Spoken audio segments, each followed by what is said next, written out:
so'rlarda o'tirib olib, dom bo'lsa ham. Bilasizlarmi, yomg'ir yoqqan paytda so'rda o'tirib, bir piyola choy ichish bu boshqa atmosfera.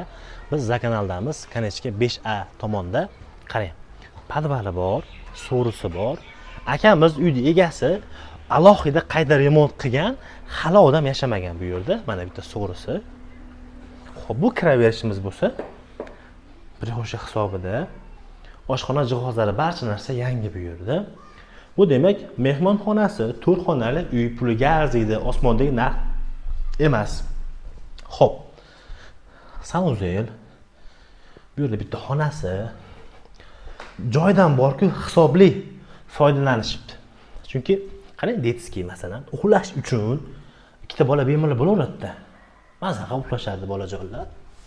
Bu o'sha narigi podez tomondan kirish bo'lsa, bu yerda demak kattalar uchun yotoqxonasi.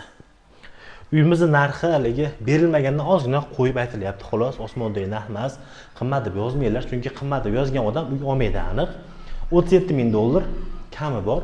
Raqamlar qo'yib qo'yamiz, like bosib, bepul bo'lgan obunaga qo'shilib qo'yinglar. Do'stlar, sizlar uchun harakatimiz davom etadi. Bu like va podpiska biz uchun